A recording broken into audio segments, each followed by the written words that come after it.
have a completely new life. So that is these are the stories that we want to tell today. And you see so many people here eager to tell their stories.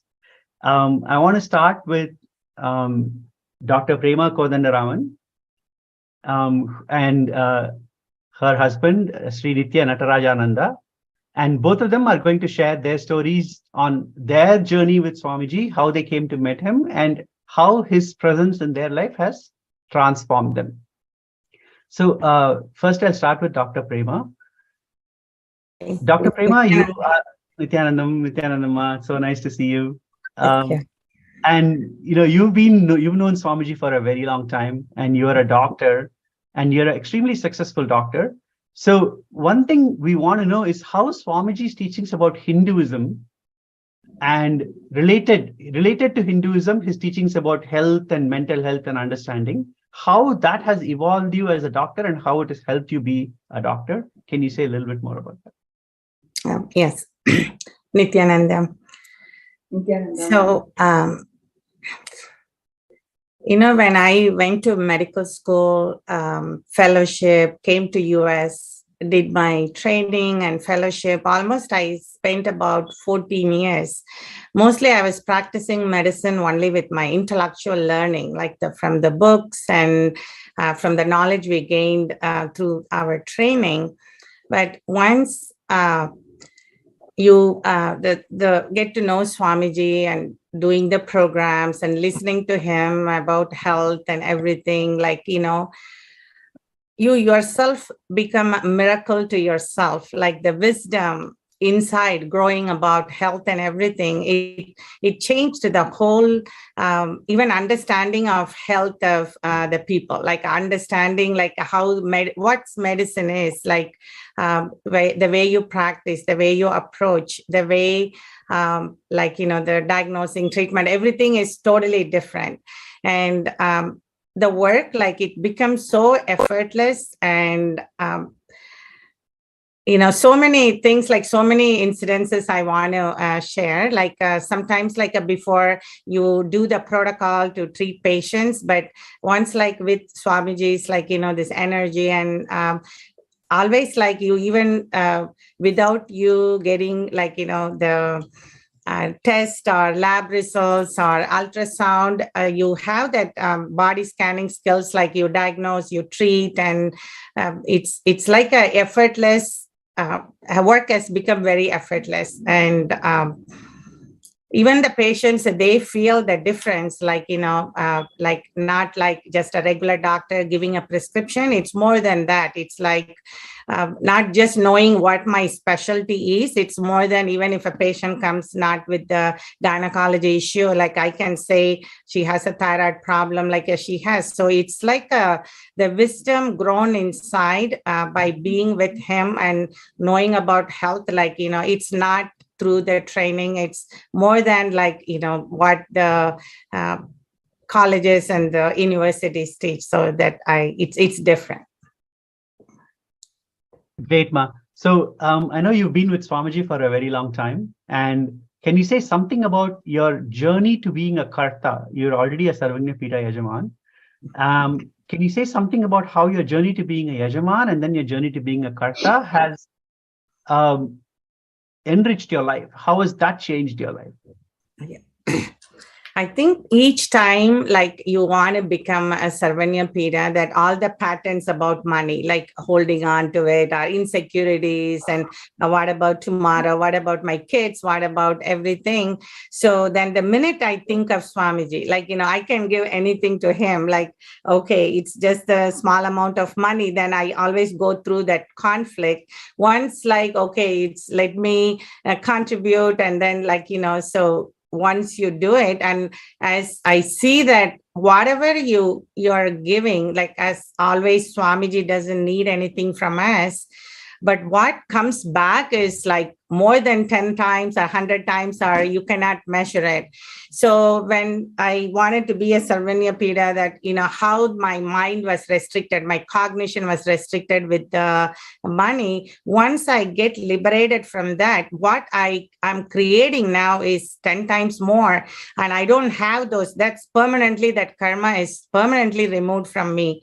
And once I say, okay, when I can be a Sarvanyapida, that, the karta was even at the initial level, okay, what if my kids, don't get a job, or some kind of fear will come, unknown insecurity feelings. But once I complete with that, like the abundance opens inside of me, I see the abundance is created outside. So I used to see 25 patients getting tired at the end of the day. Now I see 50 patients. And then, so sometimes so many miracles, like I'll be thinking of something, it happens. So like even to hire people, I'll be struggling with hiring people. Now, like they are just walking into my life, whether I hired a new doctor and a new nurse practitioner, and even the help I want, like the minute I kind of think about it, think of Swamiji, so that abundance is, the more I contribute, I see the abundance. I'm not giving it to Swamiji. I'm actually blessing myself. Whatever I was suffering with, I need to this much work to create this much work to do. Now it's like there is no counting, there is no thinking, there is no effort, there is no and then I see, hey, like it's not just Swamiji wants anything from us. He's taking out our own restrictions and our own patterns of restricting wealth, and it's not always hard work to create it. And you can create by you cherishing abundance inside, the abundance happens outside. So that's why I'm happy that he gives me the opportunity to do that. That's great, Ma. I think this is the testament of Swamiji and also the ecosystem that he has created here in LA that allows for people who even come to the temple to feel this and get connected to Swamiji. Thank you for sharing it. Very quickly, I know you have a great story about how you met Swamiji for the very first time. And that's a very sweet story. If you could share that with others, that I would really appreciate it. Yeah, I always like to share my very first experience with Swamiji. I really will make it brief because I made so many videos about it too. Like before Swamiji, the life was so routine, going to college and coming home, relatives, eating, sleeping, getting lots of degrees and focusing on it. But I know only my workplace, the hospital and house. I'm not a person who goes out to meet people, or I'll never meet a new people quickly, like it's my home or my work. I know I always how that compassion of Swamiji, to come to the workplace where I have to see one of his disciples as my patient, and I had to do a surgery. And in the waiting room, Swamiji with few other disciples were waiting as a family to her. And I just went and casually met him, shake his hands, and started talking to him in Tamil. And then, he said, oh, where are you from? I said, my grandparents are from Tiruvannamalai. He said, oh, you're from Tiruvannamalai. I'm from Tiruvannamalai. So those introduction, even though it was very casual and friendly, and that kind of turned my whole life, like an instant connection and an instant love. And I don't know who he was, but I never met something like him in my life. That curiosity grew. And then I just started going behind him in LA, everywhere, reading his books, listening to him. And it's like I was a stone and he made me like a statue, but it was so no pain, no effort, no effort on my side. The instant love has grown into a unlimited love towards him. And I know Swamiji showers back millionfold. So if it was not a hospital, I was wondering where could have I even met him? So even his grace, avan arulale, avan thalpaninde. So that's, I think it's this life's blessing to meet Swamiji in that way, that from that point, I was not focusing more on outer world. I started focusing, okay, it's all inside of me, in me, and Swamiji revealed so much for my transformation. That's so beautiful, Ma. And I wanted to translate the sentence that you said, Avan Arulale, Avantar Vadangi, which means even to fall at Swamiji's feet, to worship him, you need his blessing, right? So I think the key thing is everyone who is here in today already have received the blessing. So we just have to fall Yeah. at his feet. That's it. I think that's the key thing. Anybody who comes to in contact with Swamiji, who's heard about him, watched a program, he's already blessed you. We just need to now take that blessing and make that a reality in our life. It's a very simple step forward. You take one step, he takes the next million steps towards you. Thank you so much, Ma. That was so Thank you. beautiful. Now, I would like to ask Srinitya Natarajananda to say a few words. I know he's an entrepreneur and he is a really successful entrepreneur in the LA area.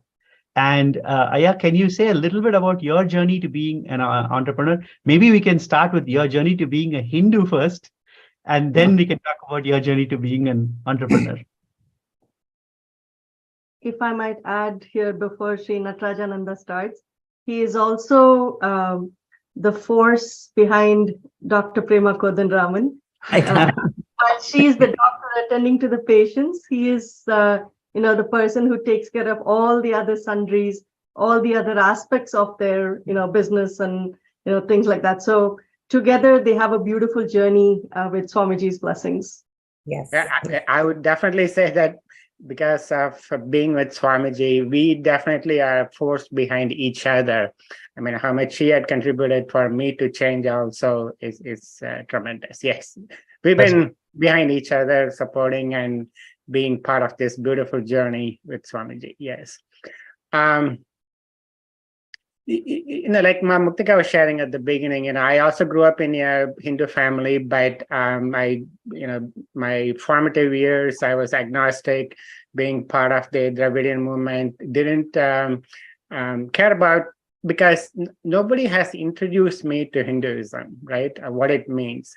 Nobody was there to answer my intrinsic questions about life, spirituality, and more importantly, Hinduism, deity worship, and all that.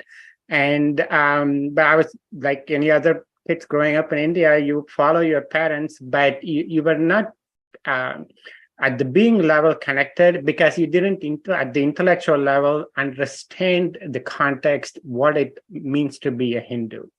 Until I met Swamiji through my Prema meeting him, and then she brought me in. Everything has changed. It actually goes to speak about the importance of Kailasa. If grew up in that environment, even though I grew up in India, I was so ignorant, right? It's so important that the Kailasa as an ecosystem has to reach.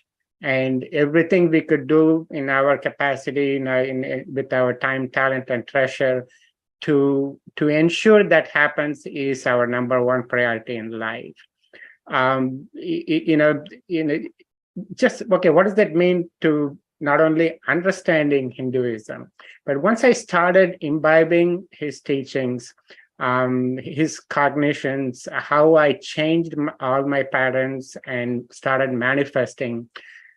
Just give you one example, I used to, just like my dad, was just an engineer, like a software engineer working for a company 9 to 5, a typical Indian-born employee in the US. That was my life. But since Swamiji, I literally do 10 different things. It's got nothing to do with my bachelor's education. It was nothing to do with my master's education. It's all about life. But everything from running a practice to real estate and other entrepreneurship, and how I conduct myself. And I take, there cannot be a better CEO than Swamiji as the cosmic CEO. I've been with him running Sangha meetings, for example. That alone, that from micromanaging to the detail to the macro view of his vision, how he was able to transform that to the people around him, right? And that to me was the biggest takeaway for me. So I could apply that in everything that I do. The 10 different things that I do, 10 different hats that I wear, the principles, the approach, the inner space with which you approach your responsibilities, completely transformed. So that's an example of how the Hindu way of living, being part of the Kailasa, has affected me, has changed me personally, right? So every day I think about, hey, if I can benefit like this, there are literally billions of Hindus and billions of other people who are seeking something like that. And that's why Kailasa is so important. And we are so blessed being part of the Kailasa Los Angeles. I can share stories about how Swamiji started the temple, the programs he conducted, the personal space that he shared with us.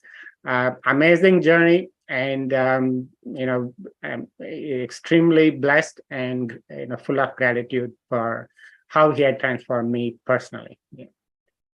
Thank you, yeah. Could you say a little bit more about, you initially touched upon this relationship between Dr. Prema and you, right? And I wanted you to say a little bit more, maybe both of you, both Dr. Prema and Kumaraya, you can talk about how being with Swamiji has evolved your relationship with each other. Because I think that's a very important part of life that we tend to miss out on. Like, people don't understand how Swamiji doesn't transform your work, transform you at work, transform you in terms of wealth, but health and relationships. Yeah, even a couple of days ago, there was a family discussion about love marriage versus arranged marriage, right? And in that context, we were obviously arranged marriage, but we in fact, one of my friends used to say, hey, you fall in love after the marriage in the Hindu tradition, kind of thing. But after Swamiji, and probably we were 10, 15 years into our marriage before we met Swamiji. And then he transformed in our own way what it meant to be married to each other, like fulfilling each other's desires, eliminating each other's fears, pointing out, in fact, I use Swamiji, for example, had completed us, taught us about completion all along without for a minute making us feel that we were incomplete. Right? It is such a profound way of transforming somebody. And that's how I see our relationship as husband and wife, as parents, transformed. Yes, there will be, like a typical marriage, there will be disagreements, words exchanged and all that. But those, it even to cognize that, hey, when, yes, like Prema was talking about, when you are trying to chisel a deity out of a stone, there will be pain, right? That actually strengthened us, that strengthened the relationship and made us to realize exactly what it means to be married in a Hindu lifestyle. From the way we cook, from the way we deal with our kids, from the way we deal with our outer world responsibilities. It's amazing, natural, organic growth along the way. I mean, I talked to a lot of my friends about, hey, this is, in fact, we watch Sita and Raman almost every day lately, and we take that as an example, how they live the Hindu way of married life. And every one of the Sanatana Hinduism's principle about family, married life, and all that has definitely shaped our own personal life.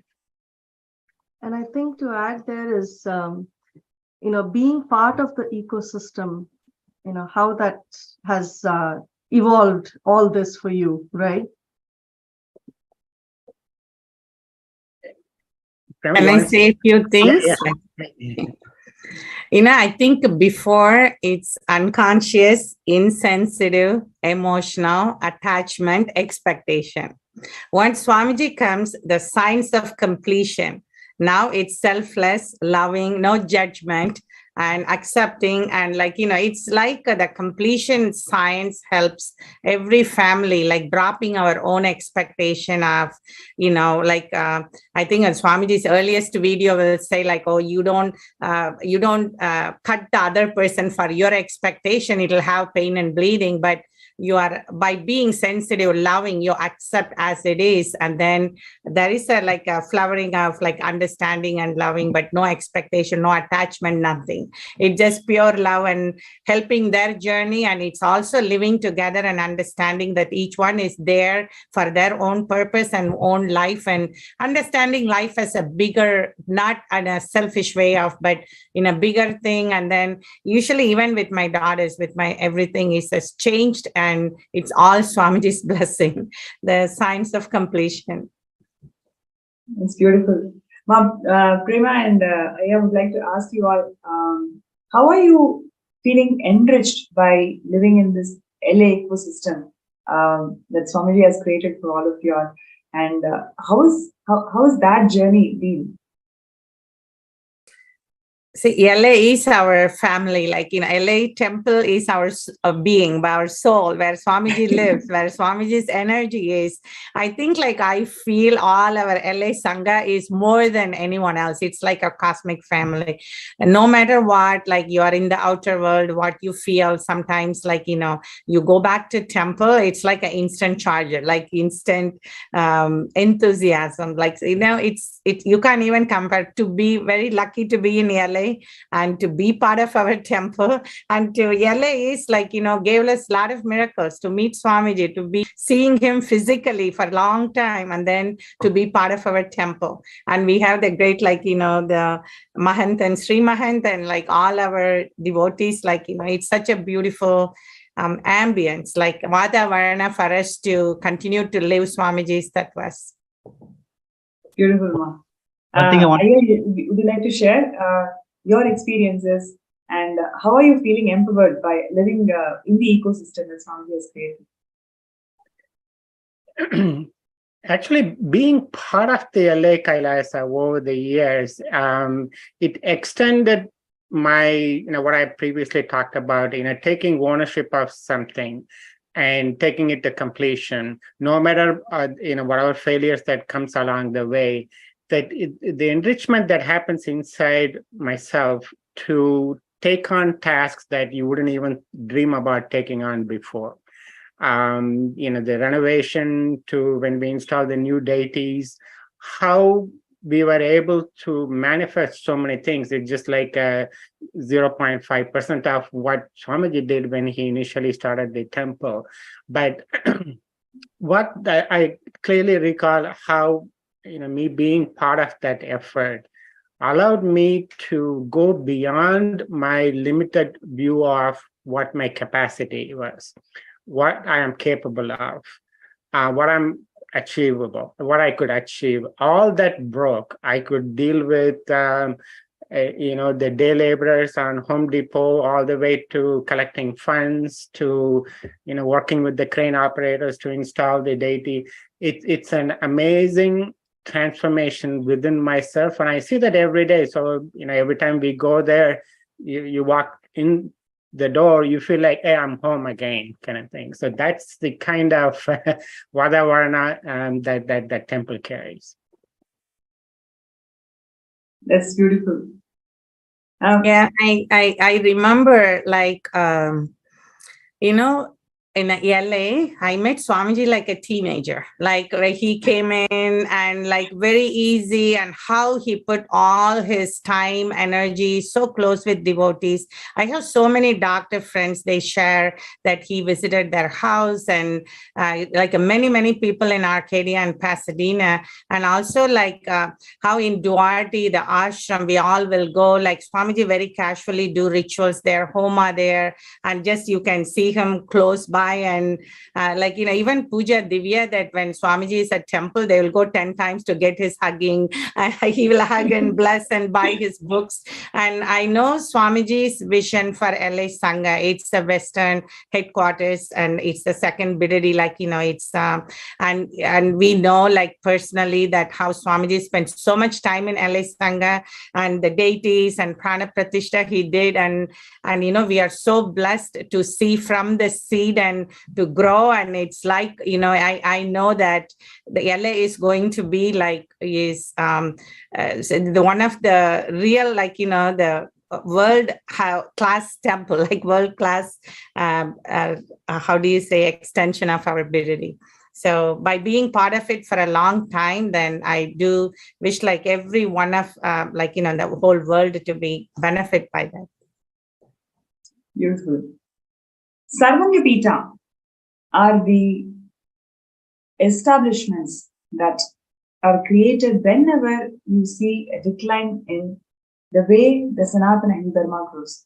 The main pillars of Sanatana Hindu Dharma is the temple infrastructure, followed by the language and the culture. Any of these pillars, one of these pillars, says decline or destruction, that is when Avatar descends and revives the entire Sarvanyapita to establish the Dharma back and to lead the people to the original purpose of life, which is living enlightenment.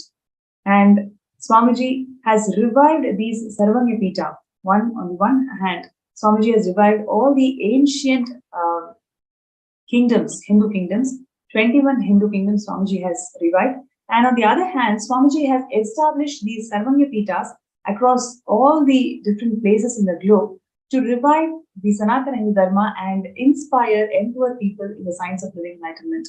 So what you're seeing today is such a beautiful representation of the LA ecosystem, where the family who has completely just soaked in the love of Swamiji and how their personal lives, their relationships, their career, in all dimensions, you can literally feel that how Swamiji has empowered them in all their dimensions and how they are able to radiate the space of living enlightenment. And this is exactly what will happen when Kailasa is established in every part of the world. And that is the main aim of the Sarvanyapita project. Establishing these ecosystems all across the globe and making the every product of Sanatana Hindu Dharma in a user-friendly manner. So I request all the participants and viewers today, if you feel inspired to be part of this Sarvanyapita project, you can sign up in the intention sksjp.org, and we are going to be having many more powerful sharings of LA ecosystem, how this ecosystem has empowering them in the individual capacity and globally also. So next, we're going to be having Mamukta and Muktayo would like to share who are we going to bring in the panel today. Next. Thank you, Ma. SJP, the vision of SJP is so powerful, what you shared. I feel that everyone has to be part of it, right? It is like when Sri Krishna established his, dharma into the world. There are people who stood with him, there are people who stood against him, and then there are people who stood neutral, right? Today, who do we remember? We remember the people who stood for him. And the people who stood against him, we remember, but not for good reasons. And the people who stood neutral, we don't remember them at all, right? So I think those who stand with Swamiji today and become part of SJP, support his SJPs, support Kailasa worldwide, are going to be remembered as pioneers of the new world, of this world where love, it becomes the operating system. The oneness becomes the operating system. So I feel that everybody who has any opportunity to even start today by saying, okay, I'm going to start with $5, $10, whatever you want to start with, right? It's like starting with it today to support Sri Kailasa, becoming an SJP is the best step forward. So one thing I want to do now is we will show a small video. Now that we heard a little bit about LA temple and the Kailasa LA ecosystem, let's watch a short video about Kailasa LA.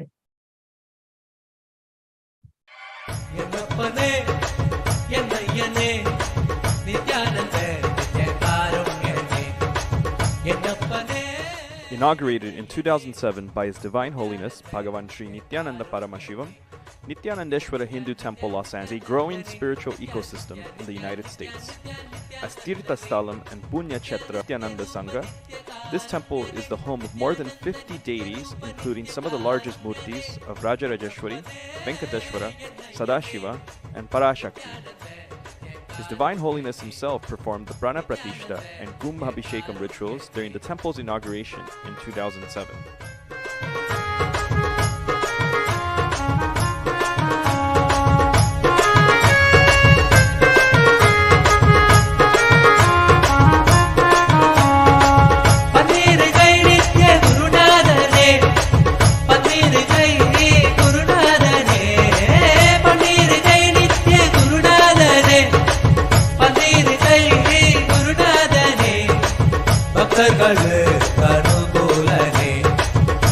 With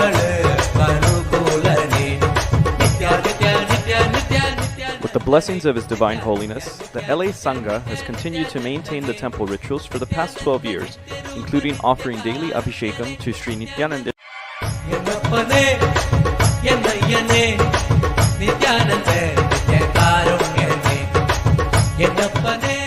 Inaugurated in 2007 by His Divine Holiness Bhagavan Sri Nithyananda Paramashivam, Nithyanandeshwara Hindu Temple, Los Angeles is a growing spiritual ecosystem in the United States. As Tirtha Sthalam and Punya Kshetra of Nithyananda Sangha, this temple is the home of more than 50 deities, including some of the largest murtis of Rajarajeshwari, Venkateshwara, Sadashiva, and Parashakti. His Divine Holiness himself performed the Prana Pratishta and Kumbhabhishekam rituals during the temple's inauguration in 2007.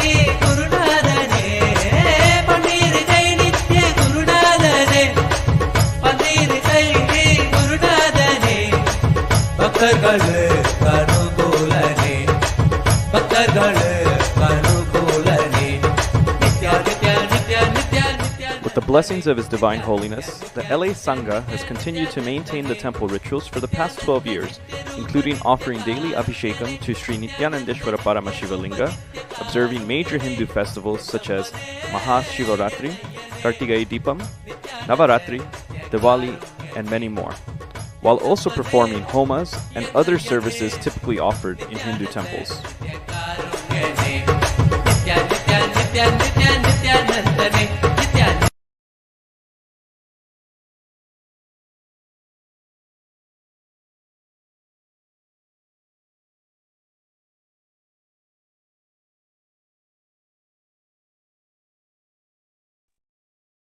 Okay, thank you. Thank you for the video. That's such a beautiful video. Now, can we can go on to Dr. Peter Bloomfield, who is also a Karta of Sarvagnya Pida. And Dr. Peter Bloomfield would love to talk to you about your experience. I know you are born, when you were born, you were not a practicing Hindu. And over a period of time, you met Swamiji, you started practicing Hinduism in your life. Can you say something about that journey? Yeah, sure. Thank you, Sri Mukta. Thank you guys for having me. It is a pleasure to be here today with this Los Angeles panel. So yes, I was, unlike the people who have spoken previously, I was not a born Hindu. And I was born into a kind of Catholic / Protestant family, but mostly agnostic and almost atheistic. So I had no real spiritual context for the world and was just going through material world. And then basically in my family was pretty much on the same page, right? So then I had just kind of spontaneous spiritual awakenings happen. And then I didn't know it at the time, but it was intense Kundalini awakening happening. And the world just started to look different to me. And I started having a number of mystical experiences where I experienced, I could just tell I was experiencing the world differently from everyone around me. And sometimes it was in a really blissful way, and sometimes it was in a scary way, all different types of ways. And I started to look into spirituality and still didn't really think much of Hinduism. I started doing yoga, but even yoga is often painted as more like Buddhist almost. In every yoga studio, there will be like a Buddha. So then it doesn't really connect to Hinduism as it's offered very much throughout the West. So then I started doing various spiritual paths. I tried out many, many different things. And I was having, I could say really powerful experiences, but I always knew I was like, this isn't quite it. You know, I'm enjoying this part of the ride, this part of the journey, but this isn't my, you know, this isn't my coach all the way home kind of thing. So I was still kind of looking all the time. And then I met someone who was a strong, very committed disciple of Swamiji, and she was just had this extra layer of bliss to her. And then one thing, led to another in terms of experiences, and Swamiji knows how to speak to our listening. And I got the clear message that I needed to go meet him. And then, once I saw him, it was the end of the story, right? I was just finished. So I had no traditional Hindu backing, no traditional Hindu background. And even when I became Hindu, it was more like I just became with Swamiji, right? And then by definition, that meant Hindu. But it was my love and connection to Swamiji that was the basis for that shift in me. And then it just became natural to say, okay, then yeah, I'm Hindu. if being with Swamiji and following what he says and just enjoying him means being Hindu, then I'm for sure Hindu, right? And so I didn't have what that meant.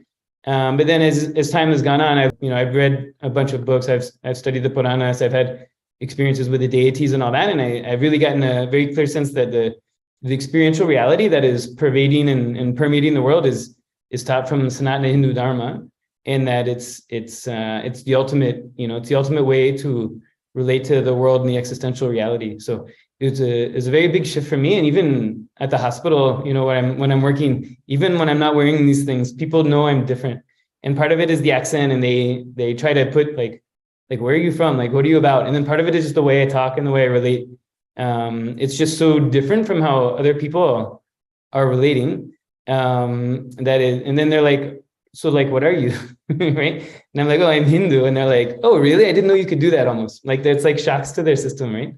And then if I ever wear the kumkum, they ask me if it's Ash Wednesday. And I'm like, well, it's not even Wednesday, so it can't be Ash Wednesday, right? So people have trouble figuring out, what that's all about. But I feel, for me, that shift to Hinduism is just so foundational to my life and to my, stepping into the reality of who I am as an Atma, who I am as a being. And so, I enjoyed every step. I think, there are many people out here that are watching that were not born Hindu, right? There's some that are born Hindu, some are born Indian, Hindu light, all different stripes. But I think when Swamiji came, he brought so many people here with him to make this Kailasa happen, to make this Satyuga happen. Many of us were born into non-Hindu backgrounds, right? And so I feel the people who are born in a Hindu background are very blessed to have everything. I know there's all kinds of other nuances and aspects to it. But even those of us who are born in a non-Hindu background, Swamiji's calling to us as well, right? And when he calls us, he can call us really, really strong and really hard. And so I didn't, invite anyone out there, regardless of your background, you can become an extremely strong and committed and realized Hindu in this life. Because you have Swamiji, everything is fast track, right? And he can clean out, all kinds of things in your DNA, and you just become a Nithyananda Gotra, right? And so that's been my experience. And I think, it's a possibility for anyone who's in a human body on this planet who has the cognitive capacity to run to Swamiji, they should get up and run like that. That is such an amazing story and journey from where you were born to becoming Nithyananda Gotra. So thank you so much for sharing that. I want to ask you, you're on your journey, you're now a Karta, and that's a beautiful journey. And can you say a little bit more about how your journey to being a Karta has evolved you and, grown you to this level? Yeah, sure. And I'll say, everyone comes from a different wealth background. And to become a SJP Yajaman is a big thing. Like for me, that was a huge leap, but I could do that. There are a lot of people in the world who have a net worth of, enough to become a Yajaman if they put everything into it, right? So that's one thing, but there's much less people who can become a Karta, right? Not many people are sitting around on $1 million US, even with inflation and all that. Still, it's a very big sum. So even just to become a Karta, there's a vanishing number of people who can comfortably do that, right? Very small number. And then, still a very small number of people who can do it if they put all their chips there, right? And most people, if they put all their chips there, they cannot become a Karta anyway, because not that many people have that many chips, right? So to be a Yajaman, I just had to put all my chips in and say, okay, fine, let's see what happens, right? But then to become a Karta took something else, right? And I didn't have a strong cognition that I should be done with Swamiji, and I'll do whatever he wants and whatever it takes and all that. I'll just do it. And so I got, basically I got the combination of a logical investment that I think should make sense logically. And then Swamiji had mentioned in a little bit tangentially in a satsang, and whenever it's something like that, I like take note and write it down. Oh, Swamiji gives blessings for this. Okay, good. And then I had a direct darshan of a deity, right? All saying the same thing. And so I said, okay, fine. Whatever chips I have left and have, because once you become a yajaman, you'll get more chips given to you, right? So you just naturally will come into more wealth. So I took all that and I'm like, okay, fine. I'm get it from all sides, logically, cosmologically, everything. I'll just put all this into this. And then boom, suddenly like, oh, I can become a karta. And at the time when I could become a karta, or when it was time, I could have become, I had more than was needed, right? And then I had when it was time to give, I was reluctant to give, and I watched as it start to melt away. And just in time, I was like, okay, take, put it. That's good. So that was a whole other thing. But and I can't say it was an easy and smooth internal process. I'm laughing about it now, but at the time it was very different. But by through that process, the whole attachment to money and the whole drama around money just gets melted. So now I know, like, someone could say, what is your wealth? Like, how much is in your bank account or whatever? And I'm like, I have this much, it's fine. But I just know the whole system is cleaned out. I just know whatever I need, it'll just come. And it's kind of like fun to watch. So like last program, I was sort of invited to declare for Ishwara, right? Ishwara is the next level after Karta. And I was like, okay, fine, I'll do it. Because no problem, because then whatever, I'll just line up with Swamiji and somehow it'll make it happen. And I get to kind of sit back and watch it. Because for anyone out there, most of us have money issues, right?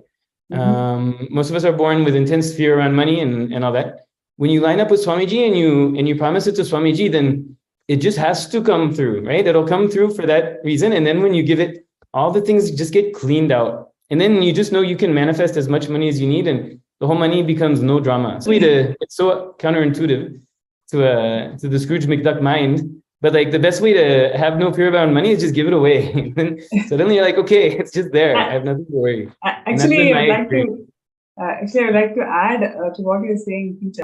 Swamiji recently shared that there's not a single person bankrupt by giving. Only when you spend, you may become bankrupt, but when you give, you're only showered, right? When you were sharing your journey, it just reminded me of what Swamiji has told. Like, you became a Sarvangipita Yajaman, then you started your steps. If I'm correct in understanding what you said, you started your steps, and over a short amount of time, you actually manifested the money that's required for Sarvangipita Karta, and maybe even more than what you required. And you went through that internal process of, dropping all the insecurities and fear, whatever is stopping you in this journey, dropping all of that, and jumped it to become a Sarvangipita Karta, and now you're working for Pitadishwar. That's like a quantum jump, right? Like literally how Swamiji is giving that shifts and breakthrough within each and every person. Even from the space of giving, you're only showered more and more and more. Yeah, absolutely. And it's funny, people who win the lottery, they usually end up like bankrupt and depressed, right? Because they get this money they didn't earn, and then they spend it all, and then they just feel miserable, right?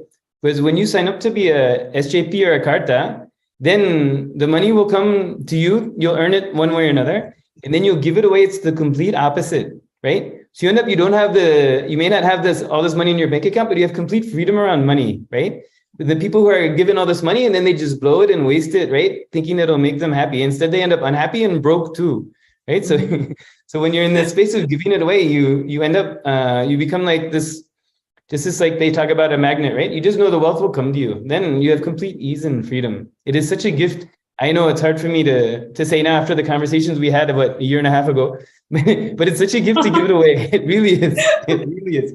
I needed some convincing, but now I know experientially, right? I know the value of it. So thank you for that. That's beautiful. Peter, so I would like to ask you this question. So what do you feel as the key, to have this jump from being a Sarvangipita Yajaman to Karta? What is that one element if you, like to share with all the viewers? From your personal journey, what do you think that that is really important, or one shift that all of us must have? Yeah, sure. To go from SJP from Yajaman to Karta. Yeah. I will say you just have to feel, you should not feel satisfied with yajaman, is what I would say. See, Mhm. some people can say, good, I've become a yajaman. Now I can get personal time with Swamiji, or I can do this program or that program, right? Hey, they said they'll make some deity of me. Good, I can just sit back and I know there'll be a deity, right? And just relax. No, you cannot. That's not the way to get to Karta. The way to Karta is to say, I've just barely turned on the spigot of this operation, right? Let's put this to 11 and see what it sounds like, right? Let's go to next level. And it's like a form of tejos, right?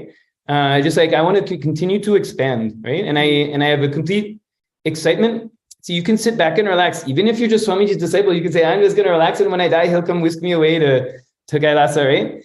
But you can say, no, I want to go to the next level, right? I want to bring this whole thing into the planet and have the exuberance and the enthusiasm of saying, okay, I've been able to support in this way, but that's not enough. I want to do more. I want to support more. I want this physical body to be useful for more and a higher level, right? Because I know when I do that, my whole system will get upgraded constantly. So it's a form of tejos, right? It's a SJP tejos, you could say. Should not be satisfied with yajaman. There's next level. That's beautiful. And one of the things which I remember from our conversations, one of the things which you mentioned on your journey towards Karta, that you really want to move to the temple, move next to the temple, and be surrounded with the LA ecosystem. So that's something so profound, right? So, somebody is saying that, okay, I want to take this jump as Saranipita Karta, and I also want to be closer to the temple. That really shows that how much temple has influenced positively your inner space, and that makes you to take that jump. Somebody shifting houses and then wanting to be around the temple, so you can spend more time with the deities and contribute to the ecosystem more and more. So what really inspired you to take this kind of a quantum shift, especially coming from a completely different background and learning about Hinduism, and then taking care of deities and totally in this a complete 180-degree shift? So what really inspired you, and how what would you like to share with all of our viewers about how ecosystem is so important today for us to learn and enrich each other with all the values that Sanatana Hindu Dharma has given us? Yeah. Oh, that's a great question. And I feel we could talk about the Los Angeles ecosystem for days. There's so much material, huh? It's very rich. But I was before I moved here, I was living in Venice Beach, which is a very desirable, posh environment. And I had a good rent control. I had a great deal. I was basically living at the beach, just across the street from the beach, for very cheap. But then I just knew, once like I had said before, I had a mystical experiences and awakening, and started to see the existential reality of the world. And so even I would be looking at the beach and the ocean, and it's aesthetically very beautiful, but the energy I just know is not right. It's not the highest dharma through that space, right? And then I would come to Montclair, and if you ever go to the LA temple, the surroundings of the LA temple is it's not as of yet an ornate Vedic architectural environment, right? The surroundings, I'm saying, it's in a downtown area, and I know what it's going to become, but it looks very different from Venice Beach, you could say. But then just going there, this intense bliss happens. And I just know I would come to the temple, even just driving down the streets of Central Avenue to Montclair and all that, I'd come to the temple, this intense bliss will happen. And then I'll spend the time at the temple doing deity ceremony, and then I'll drive back. As soon as you leave there's a certain area on the 10 when you're going into LA, and it's like you leave the energy field of the temple. And then I start to feel like a heaviness begin. And then you go into LA proper, and then you go into beach towns and all that. And the ambient energy is so different. So I just knew, hey, I just want to be here. Fundamentally, I think probably everyone here would love to sit at Swamiji's feet for millions of years, right? There's no other place to be, right? And then as close as I can get to that is being right next to the temple right now, right? So I just wanted to create that possibility. And I'd say moving here, just moving here is a big challenge. People will find things come up and barriers and obstacles just to move here, right?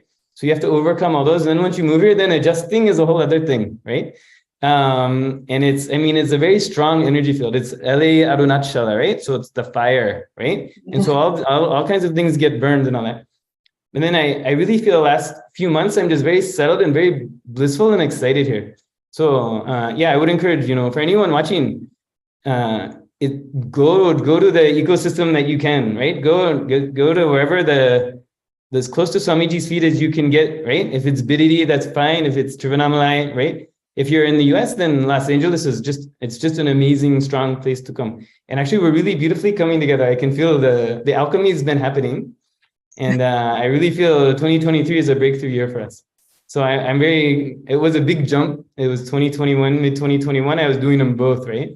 I didn't know I was doing them both, but I found out I was doing them both. And I feel so grateful to have done it. I'm very excited to see what's next. That's beautiful, Peter. And see, one of the things that really struck me when Peter was sharing is how the ecosystem supports that spiritual journey, right? Though there are so many places in and around LA, when he moves towards the temple, he's able to feel himself so centered. And that is exactly what Swamiji is doing by establishing these Kailasas all around the world. The impact that Swamiji is giving by these Kailasa ecosystem, it happens in all three levels, whether it is an individual level or at an ecosystem level or at a national or global level. So every single contribution towards the Sarvanyapita is actually towards establishing all these Kailasas around the world. So would like to invite all the participants and viewers, if you're feeling inspired that, yes, this is a beautiful thing that's happening in the world, when world is facing so many issues out there, we don't have proper solutions for mental health even till today. We don't have solutions for hunger. We don't have solutions for so many other global problems today. But Swamiji is resolving all of these issues by providing authentic solutions from Sanatana Hindu Dharma. And these ecosystems serves as epicenter where these solutions gets implemented in a personal level and as a community level. So by supporting Sarvanyapita, you are supporting beautiful, blissful ecosystems around the world. So I request all the viewers out there to go ahead and sign up in the link that's being projected, sksjp.org/contribute. And there are many more such beautiful sharings that is awaited in the segment. We'll just take a few minutes break for all the participants and viewers to sign up in sksjp.org/contribute.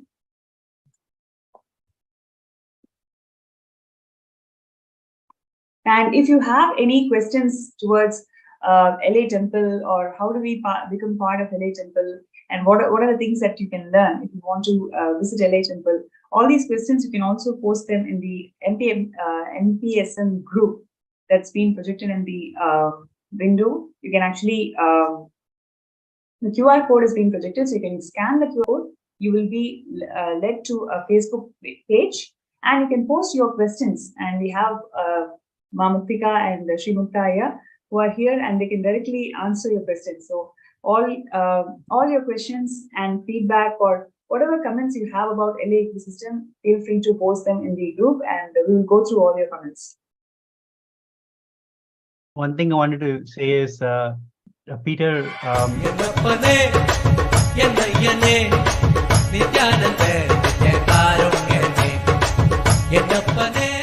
Inaugurated in 2007 by His Divine Holiness Bhagavan Sri Nithyananda Paramashivam, Nithyanandeshwara Hindu Temple, Los Angeles is a growing spiritual ecosystem in the United States.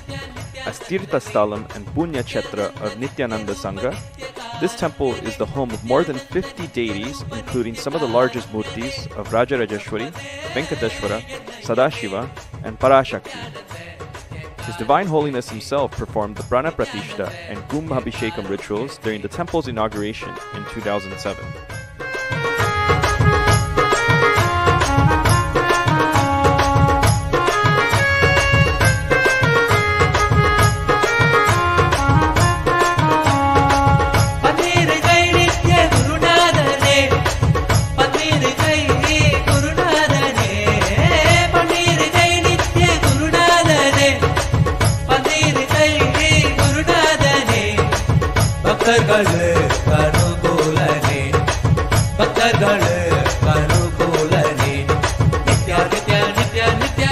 With the blessings of His Divine Holiness, the LA Sangha has continued to maintain the temple rituals for the past 12 years, including offering daily Abhishekam to Sri Nithyanandeshwara Paramashiva Linga, observing major Hindu festivals such as Mahashivaratri, Kartigai Deepam, Navaratri, Diwali, and many more, while also performing homas and other services typically offered in Hindu temples.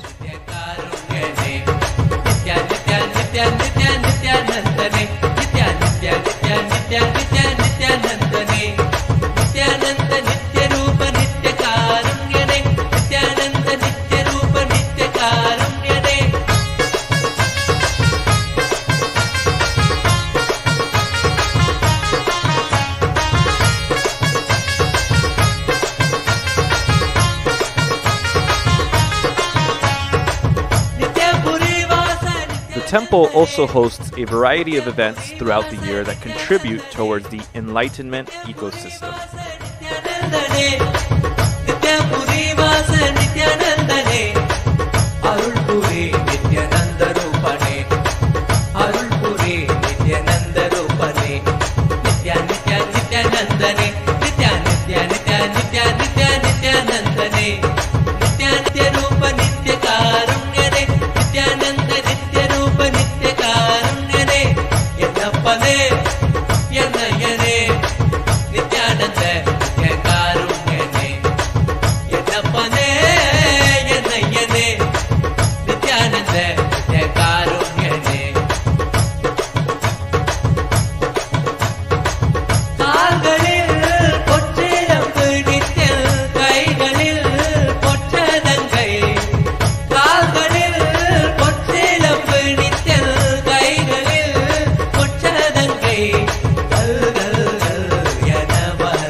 As the spiritual ecosystem in Los Angeles continues to grow, we invite everyone to experience the temple space and connect with the divine by sitting for daily satsang, pada puja, power manifestation, or by being a part of the various programs and classes offered by the temple throughout the year.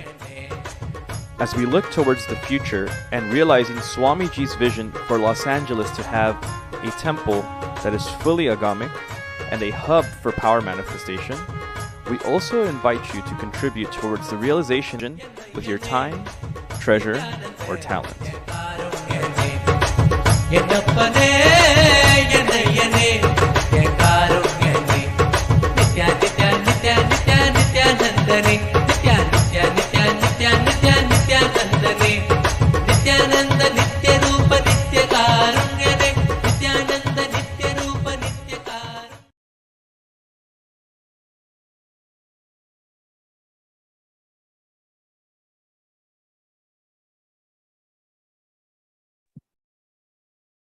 Yes, that's really a beautiful video. Like, just you can just feel the energy and the celebrations that happens in the LA ecosystem.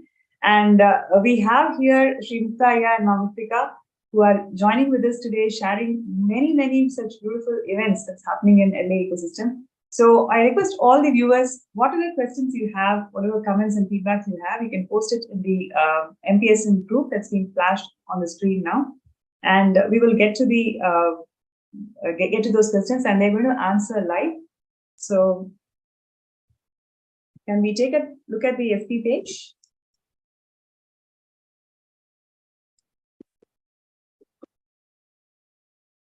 So while we are taking a few minutes to go to the FB page, I have a question to both of you. I mean, how has it been the journey, the whole journey of being with Swamiji for more than a decade? In 2 lines, if you would like to summarize as a couple, what would you like to share with us? Isn't that one of the most toughest things to do, summarizing in 2 lines? It's a journey of lifetimes.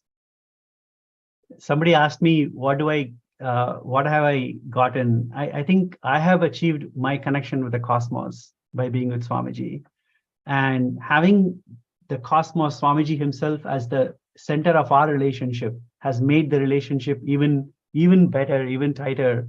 So I think it is having Swamiji in your life is the ultimate thing. I can tell you so many stories where there are certain moments where you need his teaching the most, and he's right there to deliver them.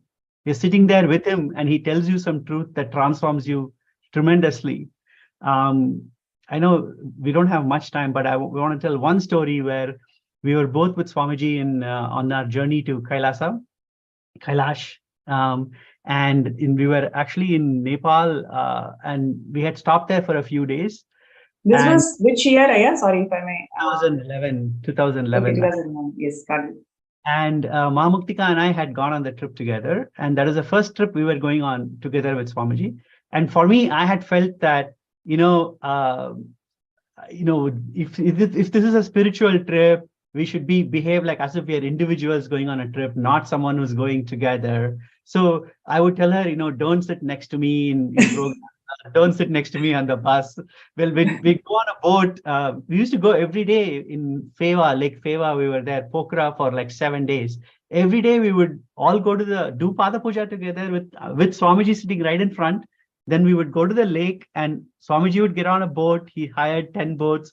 We all would get into the boat. We'll go to the middle of the lake, spend time with him. He would chat with all of us, and we come back. So I would tell her, no, don't sit on my boat. Go sit on some other boat. Things like that. It was very, very bad in that moment that I was doing that. So I'd let her tell the rest of the story. Okay, I didn't expect this. Actually, Swamiji happened. Let's put it that way. But he could say, he obviously sensed that that's not how I perceived a spiritual journey, right? This was the very first time both of us were on a trip together. Normally, I take care of the kids and he goes, or he takes care of the kids, and then I would go for the trip. And this time we went together, and we got blessings to be there in the journey with him. And when this was happening, and ideologically there was a fundamental difference of opinion, and it was not helping me feel that I was on this journey that is going to make me feel good, or that I was getting something out of it. It felt like a challenge right at the get-go. And I didn't have words to express this. How do you share this, or how do you try to come out of this conundrum?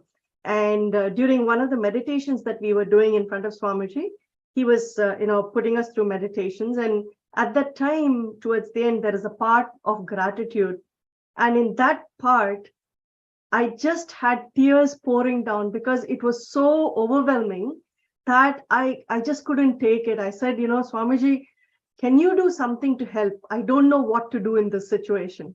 So when we stepped into the boats, I was sitting and contemplating and sitting quietly. And then suddenly we hear this sound. Somebody is calling out and saying, hey, the boat from Seattle, make sure the boat comes to Swamiji's boat.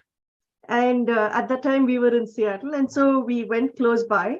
And, I was craning my neck backwards to see, where Swamiji was.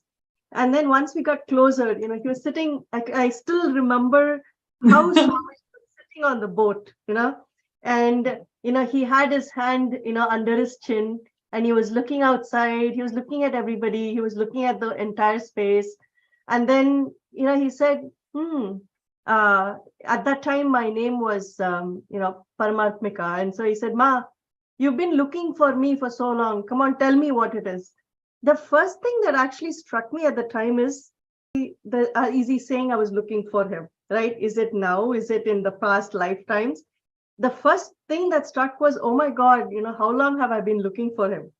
And then the second thing I shared immediately, I didn't need another invitation. And I shared the situation that was happening. And I said, look, Swamiji, I feel when you're on a journey together, you're supporting each other and you're, going through the whole process. But Shimukta thinks that he has to do his own thing and I do my own thing. And let me say, I remember exactly what she said. Okay.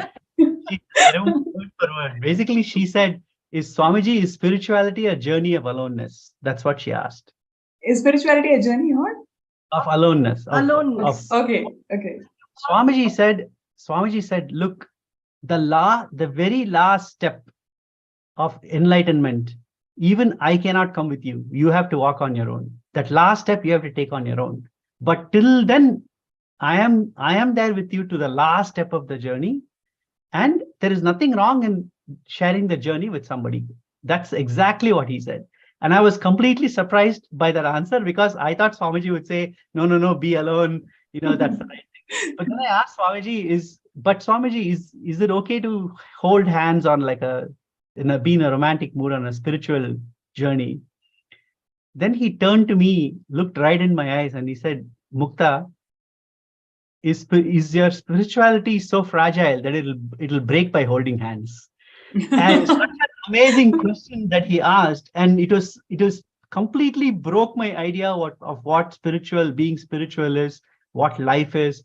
I had drawn such boundaries between certain parts of my life. If I said, if you're spiritual, you can't do this, all those boundaries just broke away. And it not only changed how I relate to people around me, Ma Muktika and others, but also everything in my life, everything that I do in life. So these are such transformative moments that you cannot get otherwise. It's only in the presence of a guru that you get that. So he really fulfills you. He knows exactly where you need the empowerment. He knows exactly what patterns you're going through, and he knows exactly what you need to go beyond that, to break those patterns, to have the strength to understand and break it, and to elevate yourself, right? And there is one thing he always tells anybody: the moment you are there in my presence, or the moment when we are in his energy field,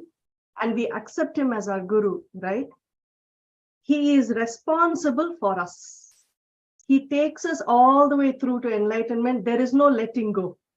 His hand is always outstretched. It is just us holding on to his hand and saying, Swamiji, lead us. And that space is so powerful. And I think one thing I've seen, we don't worry once we come to Swamiji.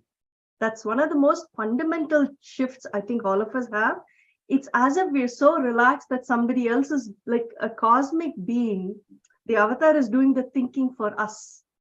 All we have to do is make ourselves present, and we have to, use our hands and legs and make things happen as he's guiding.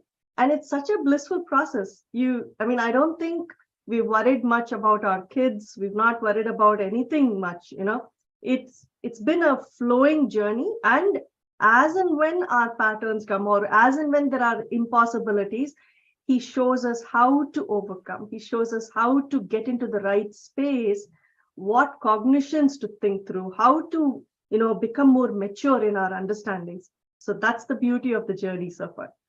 Yeah, I just want to summarize it with one sentence.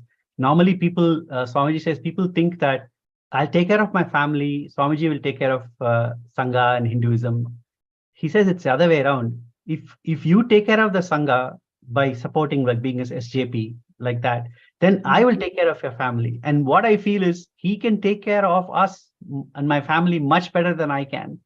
So that's what Ma Muktika means by saying we don't worry anymore. I don't worry about my family anymore. All I worry about, hey, how can we do Swamiji's work better? How can we support the Sangha better? And everything else is taken care of. So that is a long answer to the two lines.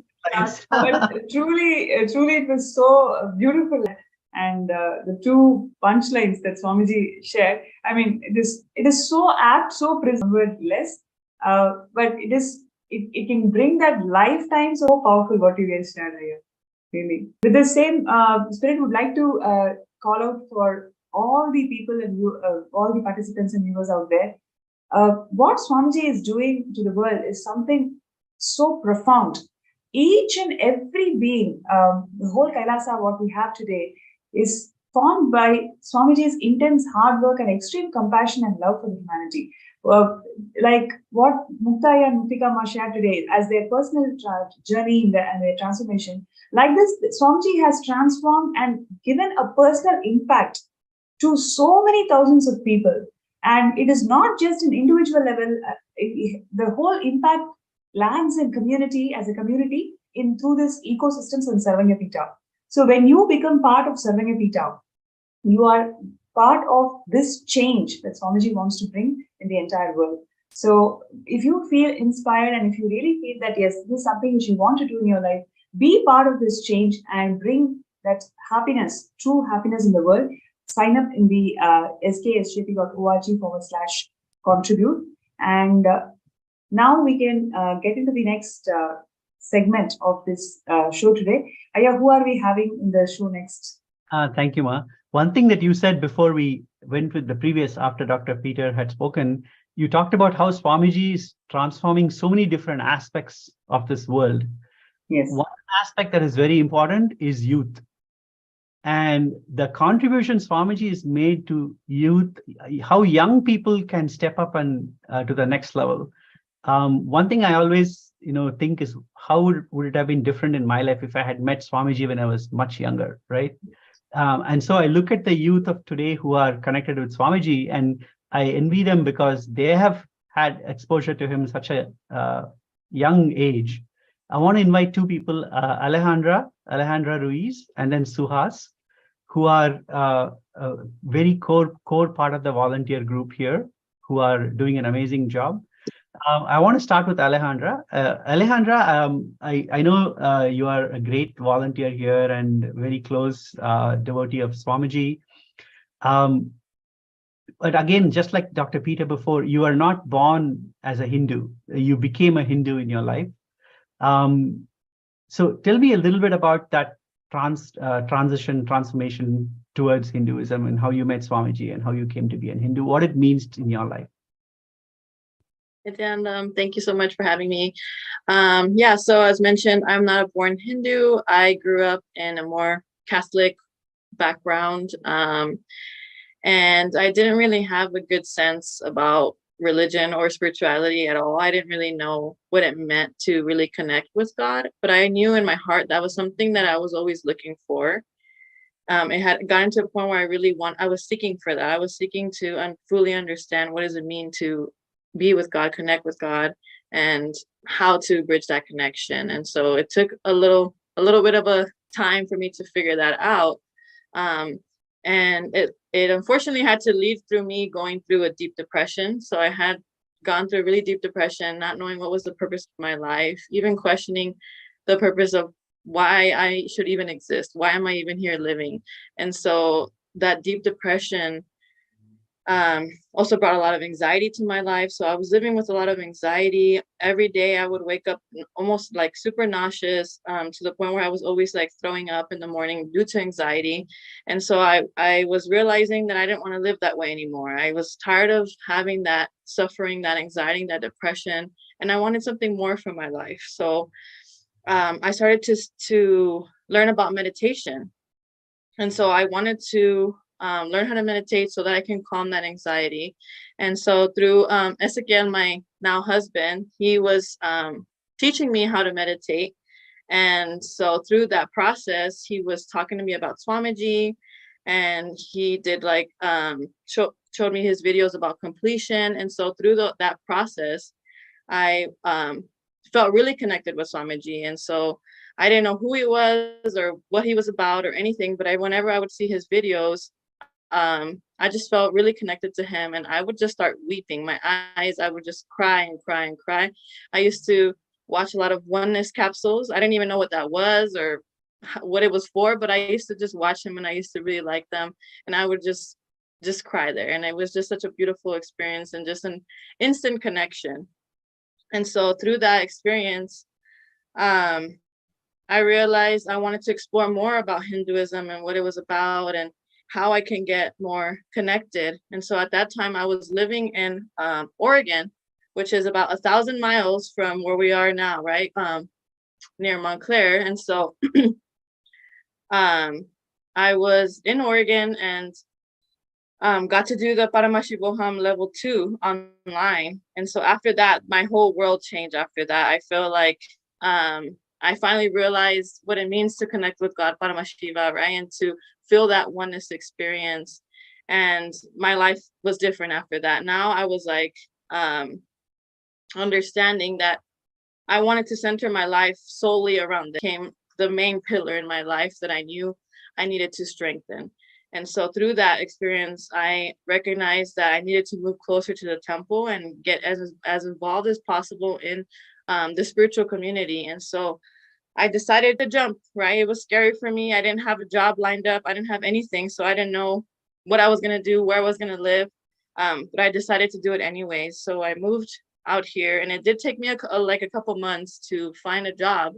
But now I have a great job, like 15 minutes from the temple, and I live 5 minutes from the temple. And so it's been just a beautiful experience to have that journey of becoming a Hindu. And so yeah. Awesome. Yeah, that's great, Ma. Now you're in your 20s. When you see other youth around you and what they are going through, and compare that to your experience and what you have gained, could you say a little bit more about any youth who is in the audience watching? What is it that they can gain by moving close to an enlightenment ecosystem like LA and being a part of it? Yeah, definitely. So what I've noticed just from seeing other youth around my age, so I'm currently 25. I met Swamiji at 22. Most people around my age, I've noticed that what they're going through now is what I was going through before, right? Which is that anxiety, depression, feeling like they have no purpose, not understanding why they're here, and just feeling lost. And so through connecting with Swamiji and through the enlightenment experience and the ecosystem here at LA, it just brings so much bliss to your life, and it gives you a space where you can be your authentic self and have people to accept you for who you really are, and feel that unconditional love from Swamiji, because that's the first time I've ever experienced true unconditional love is through Swamiji. And so that's what most of us are wanting and lacking in our life. And so if the youth can just open themselves up to that experience, I know they won't regret it, because I definitely did not. And I know life is just for expansion, right? And I've seen it in my own personal life, how I've been able to expand, even within the temple, being able to volunteer. I'm almost at the temple, I think, almost every day. And so just getting to be part of this community has brought so much bliss to my life. That's so awesome. Thank you, Can I Ma. ask a question to Ma Alejandra? Yeah. Yeah. So, Ma Alejandra, I wanted to ask, given the powerful experiences that you have been having the last few years as you've traversed your journey, how do you feel you are able to take this to the youth out there, right? Just like how you were sharing, there are so many out there who are looking for support, who are looking for help, who need some way in which something grounds them as they find their purpose in life. So how do you feel you would like to take it across to the youth, or what kind of support do you see happening in the ecosystems that Swamiji has evolved that will support you in this journey?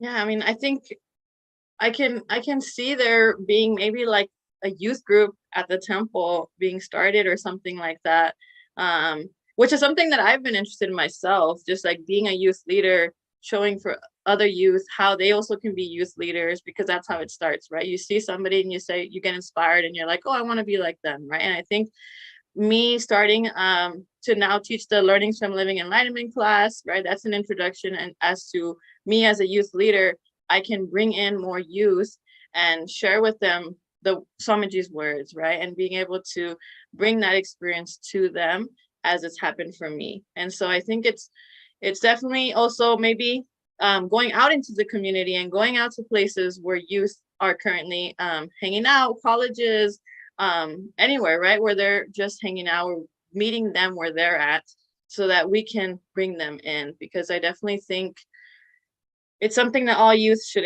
experience, because it's definitely not a good feeling, that lost feeling, right? It's not a good feeling. So I know how that is, and I think it's great to have that connection with Swamiji. That's Thank amazing. you. Thank you, Ma. Thank you, Alejandra. Now we'll bring in Suhas.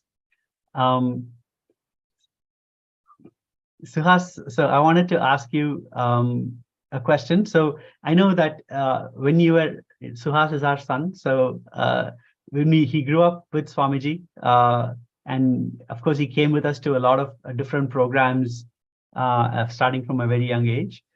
Suhas, can you say a little bit about how you came with us to the programs, but then you discovered Swamiji yourself? So, and that journey on discovering Swamiji and what does it mean to you as a youth? Can you say a little bit more about that? Yeah, definitely. So I met Swamiji when I was 9 years old, back in Seattle. Man, that was a long time ago, actually. He came to our house, and we met him. And I was kind of in that stage where I didn't know what was going on. Like we didn't even go to temples really before then. It was kind of just like we have. It's very common among Indians to have like a closet with the deities and stuff like that. So that was the extent. And even through the coming years, going to programs and stuff, I didn't fully have.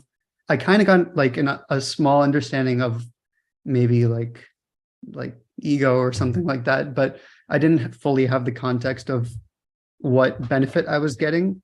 But the thing is that I realized a lot later is that Swamiji he kind of always had his arm around me, so to speak, right? He never let anything hurt me. Like it's only what I could maybe like see, like he had his arm around me, but I could see over his arm and maybe I could see something. And that's what bothered me. That's all the kind of agitation I had in life. But he was always kind of like protecting me, being like, when you're ready, this is ready. This is here for you. And I'll protect you until, even when you have it, I'll still protect you. And that's kind of the feeling that I have with Swamiji. So like, I would go to programs, and even like the power manifestation stuff in the programs. I've seen some pretty amazing stuff actually in these programs, but I always thought like, oh, it's not really for me, in the sense like I wouldn't be able to do that. That's kind of like for someone better. But the thing is, in the past few years actually is when I got more and more connected to Swamiji, and more connected to the temple actually. And I started coming recently, maybe in the past 2 months, I've been coming and helping at the temple. And it's been such like, it's crazy how I didn't see as much as I've seen now, being with Swamiji and seeing all this. It's like now I'm ready to see what he's offering, what he's been holding up to me this whole time, And so like going and doing seva and like helping out at the temple has been really great. It's like, it's almost most of your life, you're kind of in neutral and you're pushing the car with